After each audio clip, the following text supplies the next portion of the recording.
Wow. Oily. Hello. Um, it's anong date na? December 30. It's I think 2 2 in the morning. Ah, English. Oh my gosh. Okay, hindi ko alam ginagawa ko. I ordered Jollibee. Wala, gusto ko lang i-break yung routine ko. Routine? Yung parang mag-order kasi ako lagi ng food during at this hour. Tapos, ang usually na ginagawa ko ay mag-YouTube ako. And usually pag kumakain ako, I don't want to speak well to anyone. I just wanna watch something and then eat. So, paninindigan ko yung parang hindi ko to i-edit. So, kung ano mang lumabas, ayun na yun. Pero ayun, may Jollibee ako. And I just wanted to do a mukbang. I just wanted to have a conversation with myself. Kahit ang pangit ng lighting dito siya. Anyway, I got crisp cut fries, which I just tried ngayon lang. And parang mas bet ko pa rin talaga yung mga regular fries. Kasi parang kalasa niya yung twister fries ng McDo. Well, which I don't hate. Parang pag bumabalik siya, I order it just once. Tapos, yun na. Not bad. Crispy siya. Bago pa. Got iced tea. Sundae. Yung chocolate. Chocolate! And I got... Wait lang. Nag-super meal na lang ako. Ay, bakit? Oh my gosh. Wait, inaano ko yung tape na.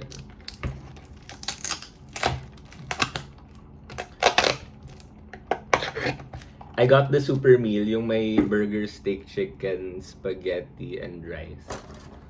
And sinabi ko sa note sa Grab na leg or thigh part please. So reveal tayo kung yun. Oh my gosh, leg! Okay.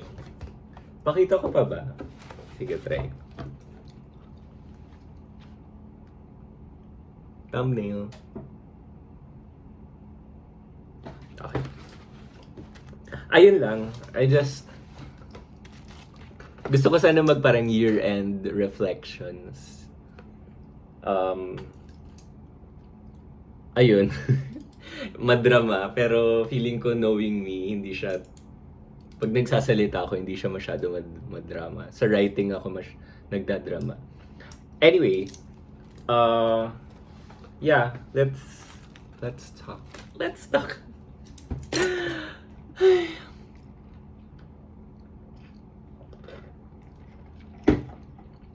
Anyway, grabe puro anyway. I started writing my thesis proposal, yung final na talaga, a while ago. Started is such a broad term, pero ang ginawa ko lang talaga ay inayos ko yung format. Pero wala pa talaga ako nasusulat. Kinumpile ko lang yung mga pinasulat throughout the sem. By the way pala, I'm from UP Film. I'm currently taking the first thesis subject. We have 2 thesis subjects. 199. I'm taking Film 199. And yun yung parang iisipin mo pa lang yung proposal mo. And in 200, you get to produce the actual film. Or research project. Kung yun yung track. Yun yung gusto mong i-pursue as thesis. Ayun. Teka. Lalayo. Okay. And sa thesis, wala talaga akong inisip na outline for this video. Pero, ayun, thesis is so much work. Especially right now. Since, film is a collaborative effort and we're expected to do it alone.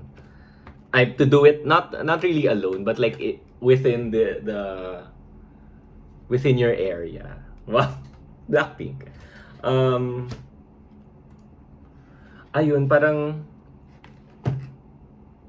the reason why nahihirapan ako pag thesis na yung kailangan gawin, like agenda for the day, I always think about how I'm gonna shoot it when you're supposed to problematize muna yung proposal. Pero it comes with the proposal because kailangan ng script, kailangan na ng budget, and it's always in the back of my mind how I'll actually shoot it. And I hope, hindi na magsasalita. Anyway, ayun, thesis. I'm taking up essentially 24 units this sem. And I am so fucking tired. I'm so frustrated and stressed. Cause, ewan ko, nasanay na lang siguro tayo na worry-free tayo in the holiday season. Tapos, I'm here stuck with my 24 units. With PE. My gosh. I'm really just overwhelmed with everything that has happened so far in my life. And I know I won't be able to share it to everyone, pero 2021 has been too much. Just too much. But I've also let other things happen that happen to be good, that din naman. And I'm actually so grateful of everything, kahit medyo masama yung mga ibang nangyari. Wala, just still in this place of hoping for better things to happen. Even though you kinda know not everything will be okay, but at least I'm still here. Yun yung point.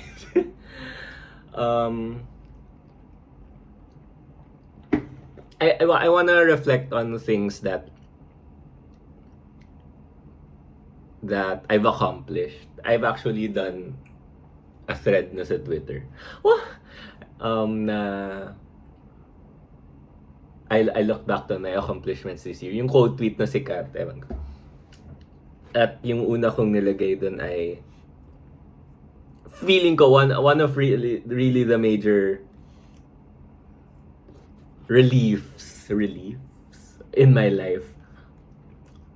Kumagat na ako. Ay yung balat ko. Hello!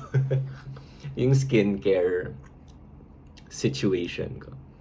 I started out the year, as with any other year in my life, filled with acne. And parang acne has been a major part of my existence. That, long story short, I got to reach out to a board-certified dermatologist and I got to clear up my skin significantly. And it really wasn't hard financially and emotionally and physically. I started taking isotretinoin, this capsule, this vitamin A on steroids that you actually need blood tests to take. And thankfully, okay yung blood test ko. I got to go with the medication. But the medication came with a lot of side effects. Um, the major one being dryness on the skin, my nose peeled, and depression is another. It's the cherry on top of the situation. So being a candidate for isotretinoin who's already vulnerable to emotional torment, knowing that the side effect was depression. Parang it's just something you need to swallow. And I felt it. I felt that side effect. But sige, long story short, it was I took it for like almost a year since I started in March and ended parang late November na. And this is the final product. Okay naman. mahal siya. I suggest if you have any skincare concerns or issues, please go see a board certified dermatologist because it will save you a lot. Kahit na mahal yung gamot na tinake ko, parang it will save you a lot of things.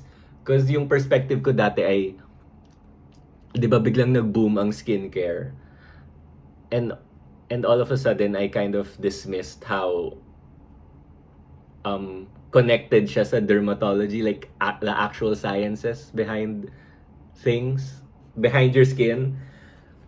So I neglected that and I spent a lot of money on skincare products which didn't do me any good, which didn't help address any of my concerns with acne. Ayun, napagastos ka lang ng scented moisturizers or things. And sorry. Ayun, I just want to say that skincare has been a huge part of my 2021. And I also started wearing sunscreen daily, which you should do, which I encourage everyone to do. Although I don't do it daily naman, parang may days din naman na parang tinatamad ako mag-sunscreen. Na lang. Pero nasa bahay lang naman ako. Anyway, kahit nasa bahay ka, you still need to wear sunscreen because it's really a behavior that, I mean, typical, most Filipinos, sabi daw ng mga derma, na are sun aversive, parang they tend to avoid the sun naman talaga. Which begs the question of, do we still need to wear sunscreen kung ganun yung behavior? So, pero I still think you should. I mean, wala namang masama kung dinevelop mo yun. Pero mahal nga ang sunscreen, which is, if you have the means, just go wear your sunscreen every day. You know, because it will save you from skin cancers, aging. It will protect you from UV damage that harms your skin in the long run, cumulatively. Ayun.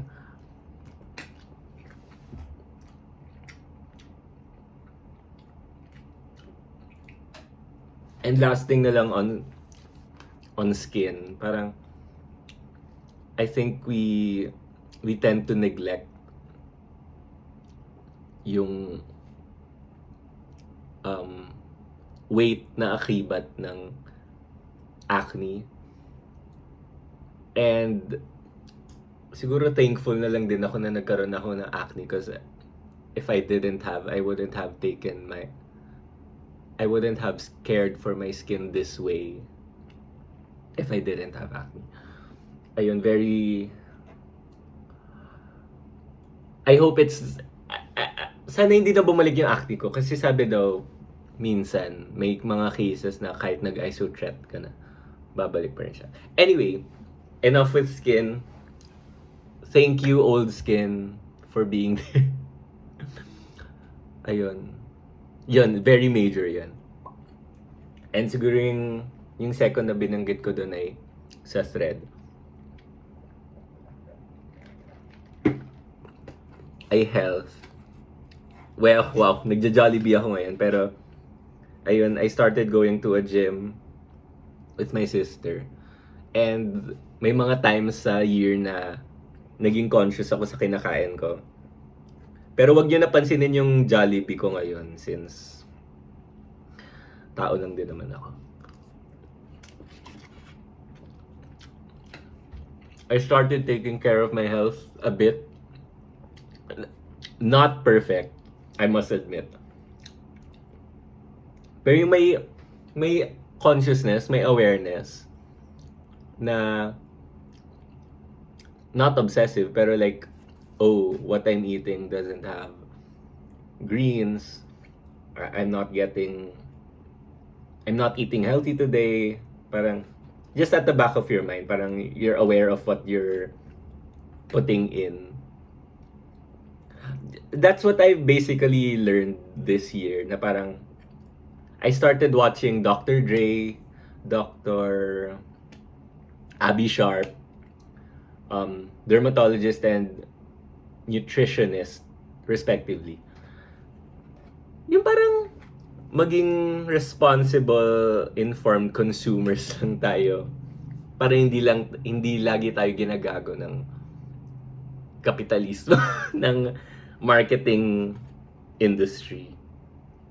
Just becoming aware of product ingredients, what can be co-sensitizers, what are common allergens in products, what are the nutrients present in food. Ayun, I leaned into that din kasi nagpa-blood test ako para sa gamot ko sa mukha. Pero ayun, naging conscious ako sa health ko doon dahil nagpapa-blood test nga ako every like few months. Ayun. Parang iniisa-isa ko na lang yung thread na yun. Pero, wala, this year has been, for me nag-center yung year around warmth. Yun yung naging buzzword sa akin this year, warmth. To the point that, lahat ng mga film exercises ko sa school ay doon focus. I do naka-revolve. Which I'm glad to say I'm proud of everything I've produced in class na film exercises this year. It's been a while since I've made something I'm actually really proud of. I've written something, I've directed something. And parang bumalik sa akin yung spirit of childlike wonder, parang yung hindi ganun ka rigid yung pagplano sa isang bagay.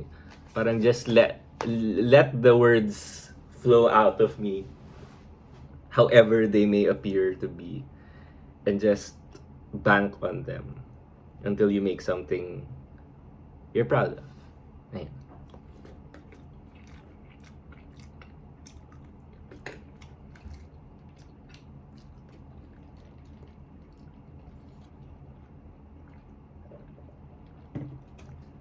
Although may times nga naman na I'm not the best, parang nagkaka-imposter syndrome ba tawag doon? Ewan ko.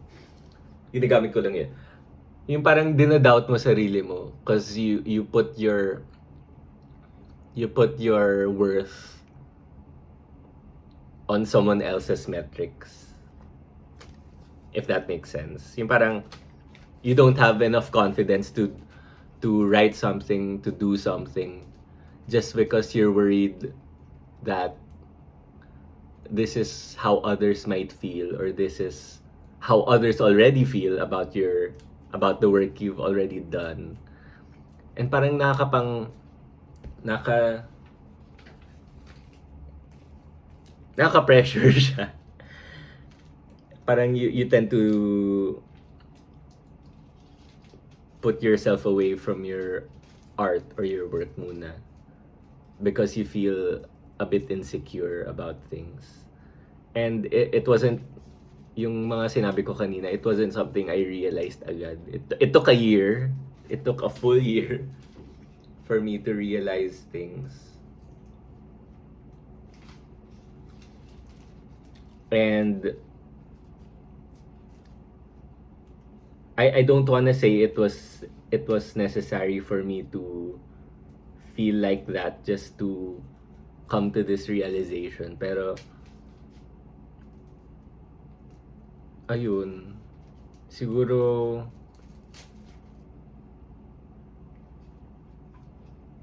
looking back at it, I think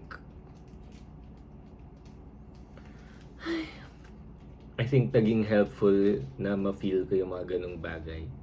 Sobrang vague naman sinasabi ko. Sorry hindi naman to hindi naman to journal na kailangan alam nyo lahat. Pero, ayun, ebbs and flows of everything. What you gonna do about it?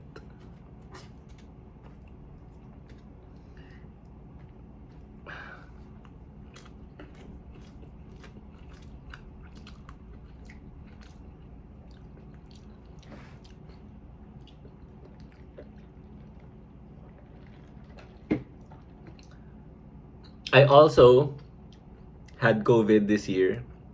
Actually had COVID April of this year, which was in the middle of my second sem, nung third year ako. I didn't, hindi naman ako nagkaroon ng mga symptoms. Obviously, I've recovered. I got vaccinated. Please get vaccinated. Feeling ko lahat naman kayo vaccinated. Kung hindi, ayun, I've recovered. Hindi ganun kalala yung mga symptoms ko, thank God. Because I've been watching videos about people post-COVID na nawawalan sila they taste something rotten, parang ganun. Thankfully, hindi yun nangyari sa akin. Okay naman. I just bed rest for 2 weeks. Bed rest medyo. Isolate. Stressful time yun kasi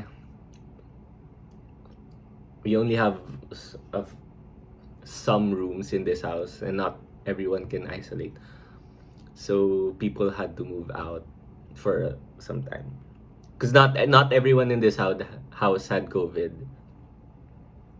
Only a few of us in the family. Ayun. COVID is real. Ano nangyari sa akin? Nagka-dry throat ako nun. Dry throat.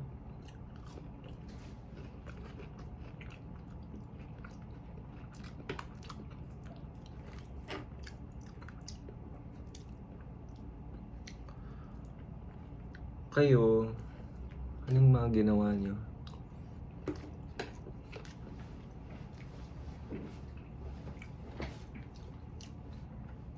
Sana pinapanood niyo to habang kumakain din kayo or wala kayong magawa. Or like, background noise. Because hindi ko talaga to i-edit. I-upload ko na lang talaga to. Because I can't fit this into my schedule na mag-edit pa ako. And knowing me, mag-edit on this channel.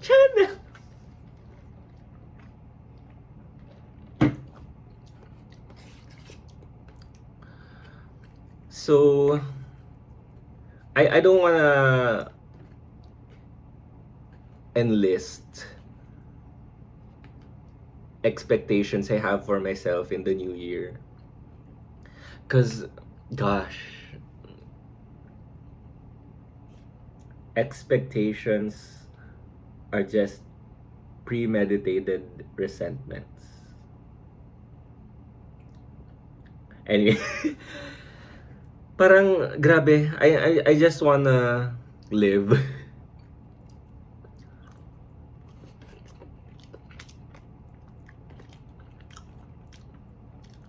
Ayoko na mag-resolve ng anything about me. I'll just try. Just try to think more. Hindi man think more. Parang hindi ko naman intellectualize lahat. Pero like, try to reflect more on things. I mean, I've always been self-aware naman sa mga bagay-bagay. To the point that it kind of might be a problem. Pero, just be kind to yourself and know that you're just 20 years old, going 21. And you don't know everything. And you're trying to know something, but you can't know it all. And with that,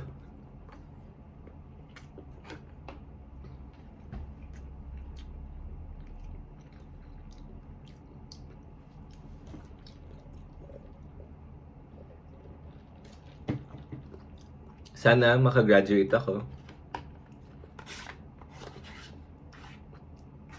I feel like yun yung mga graduating is one of those things na top priority ko for myself.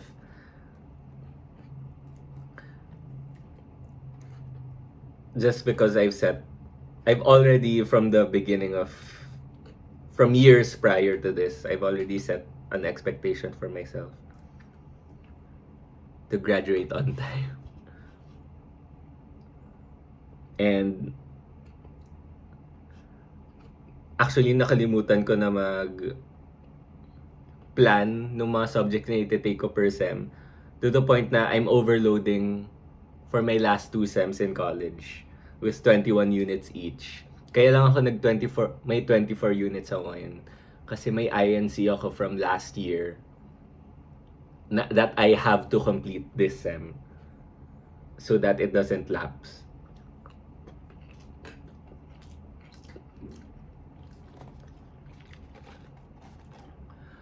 Stressful. Ang dami kong kailangan gawin.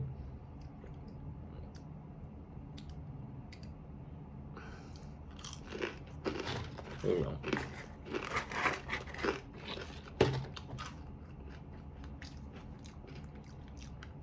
I feel like yung pagitan ng Christmas and New Year, it's really a time where you're convincing yourself you need to do something, because you actually need to do something, pero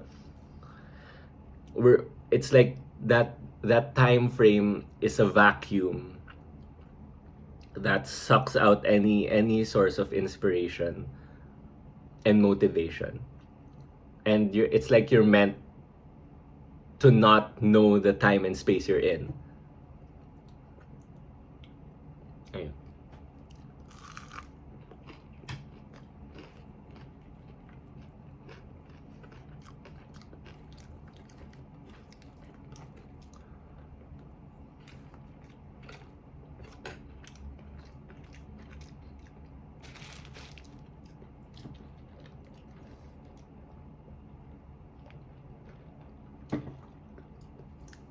Ayun. If you want to watch the films I made this year, please just contact me. Actually, oh my god. Bibigyan ko kayo ng link para manood. Because I've come to appreciate feedback from other people, whether positive, negative. Because that's one thing I've grown from. Yung matakot sa feedback ng ibang tao. And as a filmmaker, as a film student, film practitioner, filmmaker, parang you need to you need to hear the opinions of other people. Because film is a collaborative effort, and your work doesn't exist in a vacuum. It's always subject to criticism. Criticism that is valid and kind, by the way.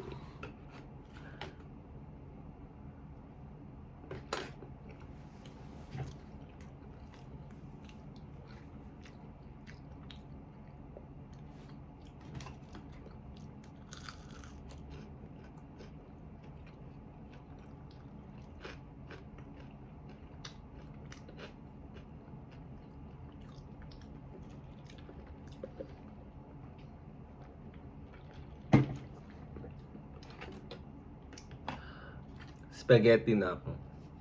Kinain ko muna yung burger steak with the rice. Tapos may onti pang rice, may spaghetti, may chicken. Anyway, ba't ko pa sinasabi? Anyway. I really hope everyone is keeping warm. Because warmth being one of the buzzwords and realizations I've had this year. It's not easy to come across with. Because it's kind of like love and grief and all these other emotions that we write about. And yung first project ko sa creative nonfiction elective ko ay about warmth, and kind of just rambled, made notes about warmth, very fragmented, very just trying to connect the dots with what I've experienced and seeing the warmth in each thing I've listed down in that work I've written about. Ayun, parang it all starts with yourself. You need to be open to this to the outlook that may something dun sa ashes. May ember dun, may spark that's just waiting for you to feel it. Tama ba? Ayun.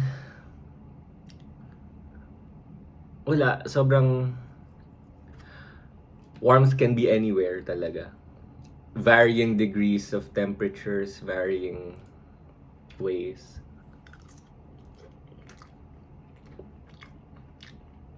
Underrated feeling highlighted by these crucial times we're living in. But warmth can also be found in the virtual space, if I may say so myself.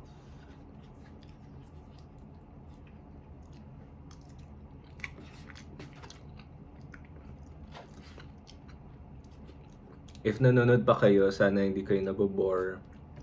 Or kung nabore man kayo, whatever. I just feel like I need to say something before the year ends. Like, go back in this channel. Mga eme ni Miguel. And just say something. Because I have a lot to say. I had a lot to say. And I still want to say things.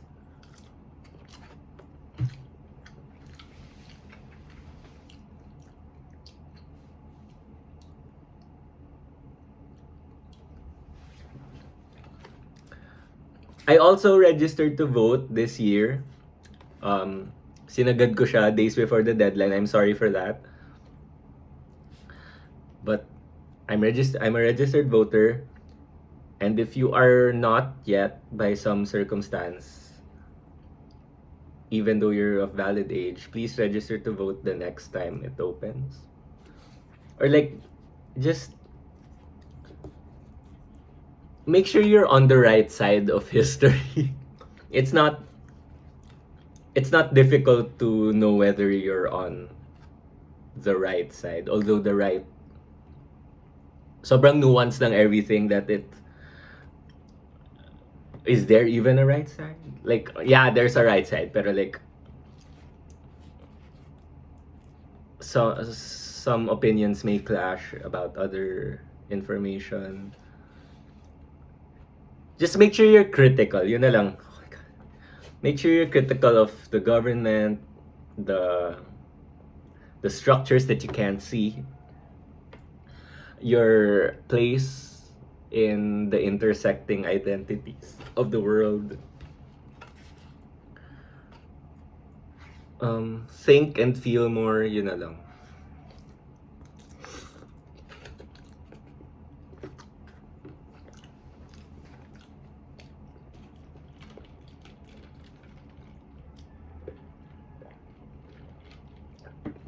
Ako lang ba or sobrang in-age ako ng pandemic? Like, I feel like a 40-year-old man right now who's just saying things.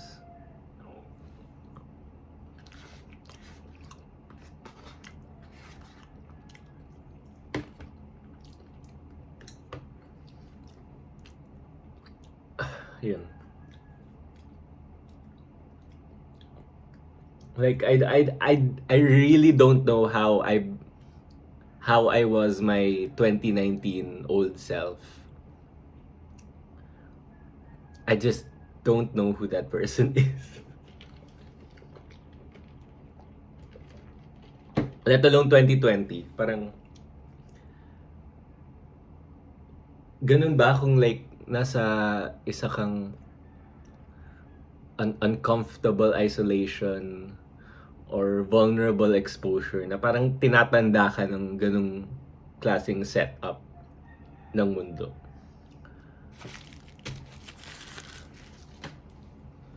Too much. Magkakamay ako.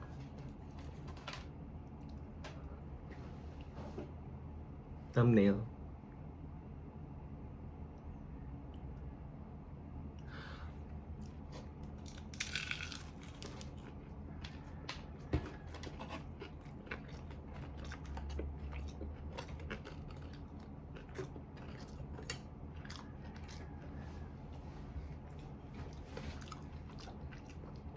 I encourage everyone to, di ba yung sinasabi kong pag-quote tweet ng accomplishments of the year, parang 3 accomplishments yung hinihingi ng tweet. I encourage everyone to, hindi naman mag-quote tweet, parang just think of what you have accomplished this year, kahit gaano pa siya kaliit.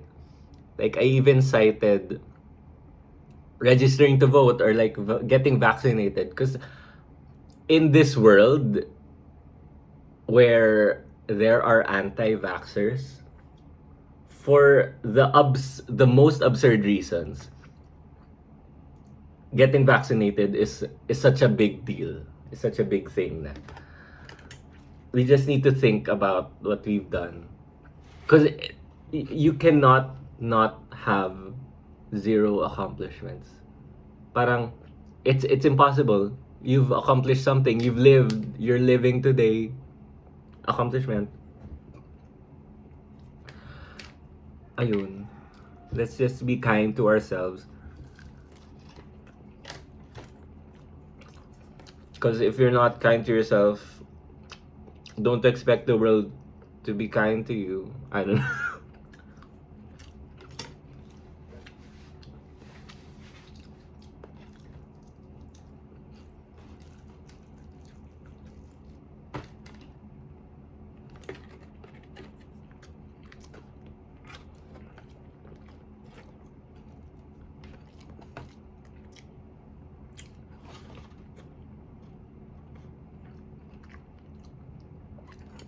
I love you all. Wala naman sabi. No, I really do. Like, grabe, inisip ko bigla, parang I love you all. Kung love ko ba talaga lahat ng tao sa mundo. Pero naisip ko bigla, may Duterte, may Marcos. Diyos ko.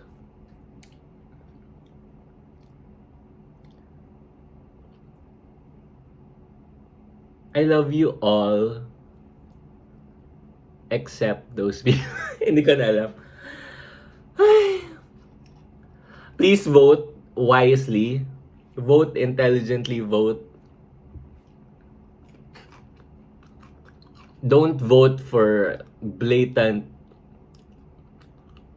historical revisionists. Don't vote for plunderers. I don't vote. Don't vote for plunderers. Plunderers? Don't vote for these bad people. Just don't vote for them. God.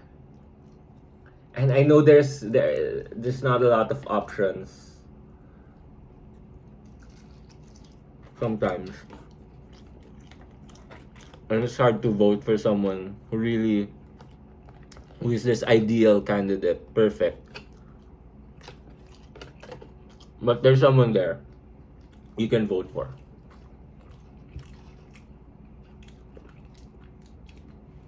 And feeling ko tumatak talaga sa akin this year yung parang yung line na choose your battles. Because in this lifetime, we really have to choose our battles. You can't keep fighting for everything wrong. If that makes sense. Isa to sa mga dilemma ko dati na parang anong uunahin kong cause? What is the most important cause I have to participate in and fight for? And it's like, girl, choose your battles. You can't always save everyone. Parang save yourself and save others while you're at it. Ano daw? Just choose your battles. Choose your battles. Choose your battles. Choose your battles. Choose your battles.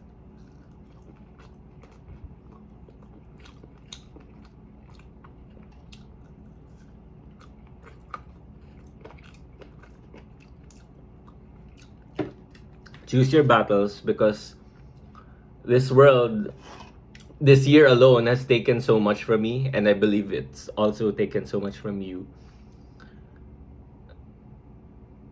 And parang choose yourself. Parang, oh gosh. Agency. Find your own agency because this world continues to take away so much from us. Find something where you feel like you're in control. Not so much dictator levels. Ano pinagsasabi ko? Just realize that you have an agency in a world that forcefully tries to strip you away from it.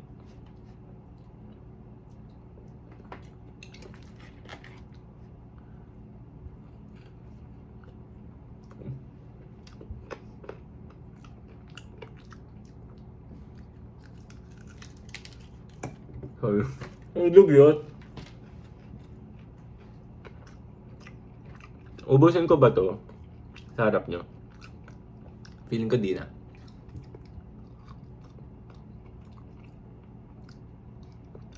Ngayon.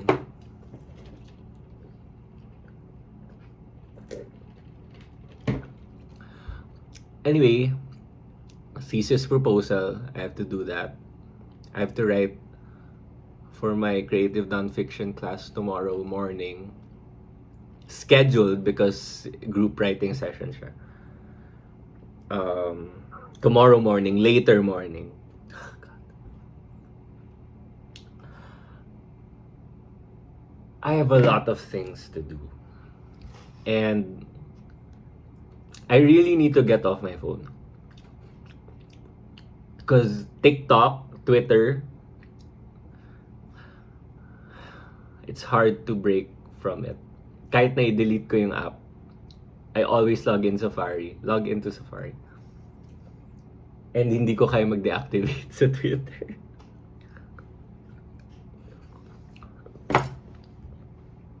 Ayun. I hope everyone is staying safe, finding warmth, wherever it may come from, but it will always start with you. And just, I've said this before, parang these times, I'm not expecting anyone to be joyful in these times. Just try to find warmth, because just warmth will do. Like, just in the like plain, just, ano? Just, ano daw? Just in the plain, exact, and fair sense. Like, just patas. Just warmth will do. So many interpretations. Thankful, actually, okay, huli na. Thankful for my film instructors. I've encountered throughout my college life, most especially in these crucial times. Shoutout ko na rin. Sina Sir Banal, Sir Bolisay, kahit ayaw niya tawag sir. Si Richard. Just all those instructors in my head who've parang na-develop talaga ako sa person, because I find that I'm in this outlook of just mapping out everything I know and expanding my horizons, just not being limited and restricted, being open to whatever criticism can bring forth. Ayun. I really have, grabe, gusto ko talaga yung video na to. Gusto ko sana, like, maganda yung mga masasabi ko. Very articulate, pero knowing me, ito yung mapapanood niyo.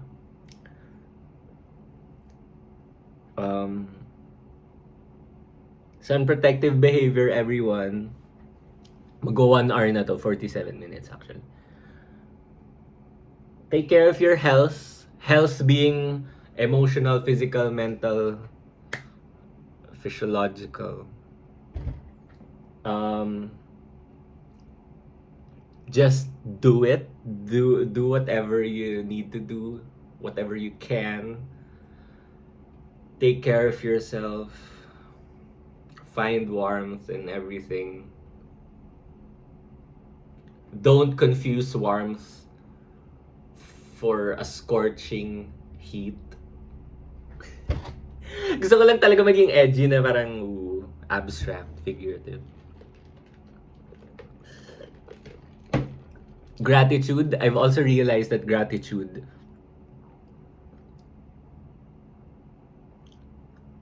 doesn't come across as an expectation of the world.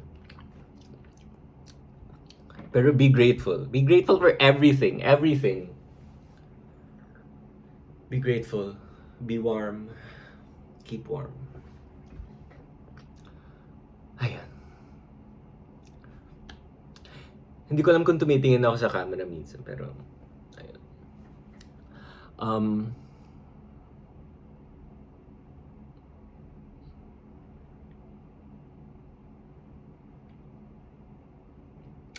I love you all. Oh my gosh, last na talaga. This year, I got into crystals because of my sister. I have a bowl. Gusto ko ipakita, pero like, medyo basag na yung bowl na lalagyan niya. Pero ipapakita ko pa rin.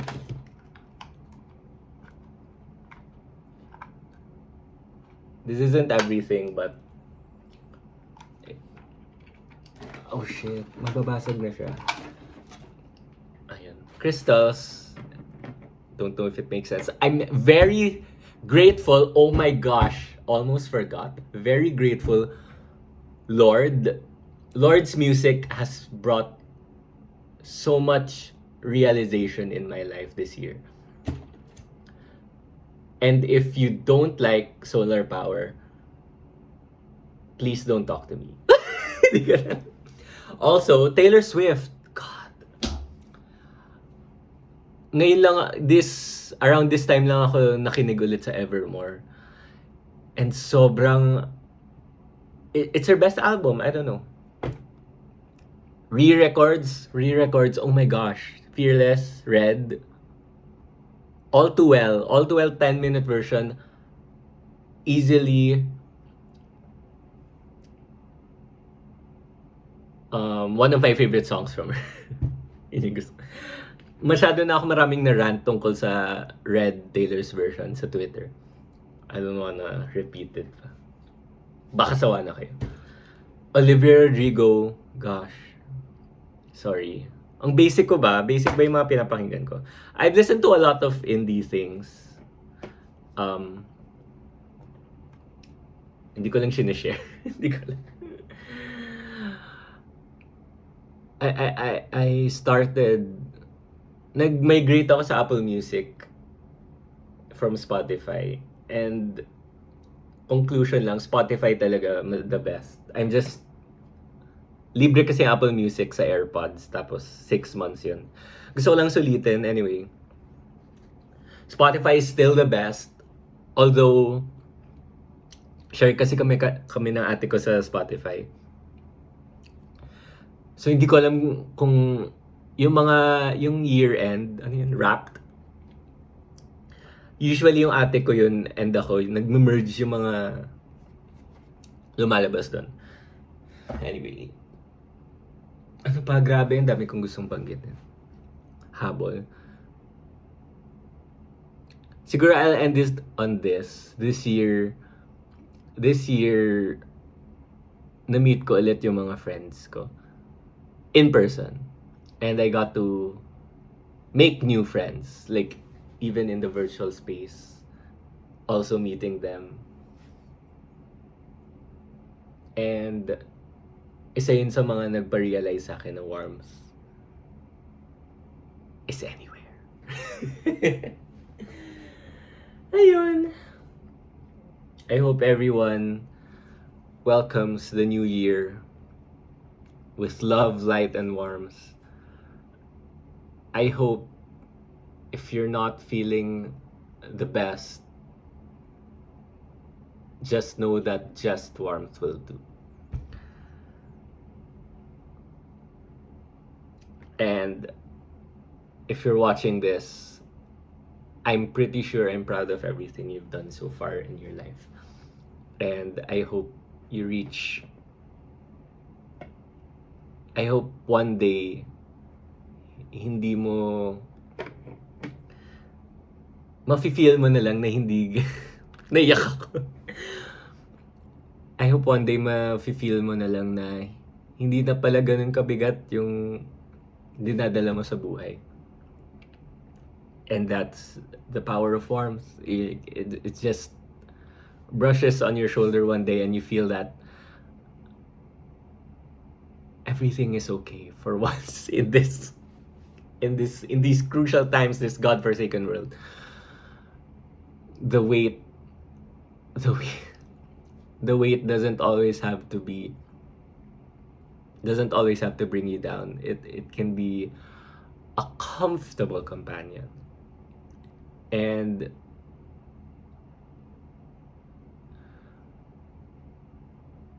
as much as you tend to keep things to yourself sometimes, if you do that, it's perfectly fine to share them, to share everything you're feeling, your frustrations, your joys, to others. Because you don't have to own it all. You don't have to keep agonizing yourself over this weight that can easily be, that others can easily help you with. And that is warmth. Just knowing that people are out there. People, even in this virtual, even in your laptop screens, kung dun mo lang sila na-feel, parang there's still warmth there. As much as people don't put it out to be. Just embrace tomorrow with everything you have. And things will follow. Okay, napigilan ko sarili kong umiyak din. Ayun, thank you for watching. I'm not yet done with my food. I'll finish it for sure. Walang tira, for sure. Ayun. Sana okay ako. Sana ma-post ko to. I don't think I'll watch it again. I'll just post it. Ayun. I hope everyone is having the warmest. If it's not the warmest, just a bit warm. I hope everyone's having a warm welcome of the new year ahead. That's all. I'll end it here.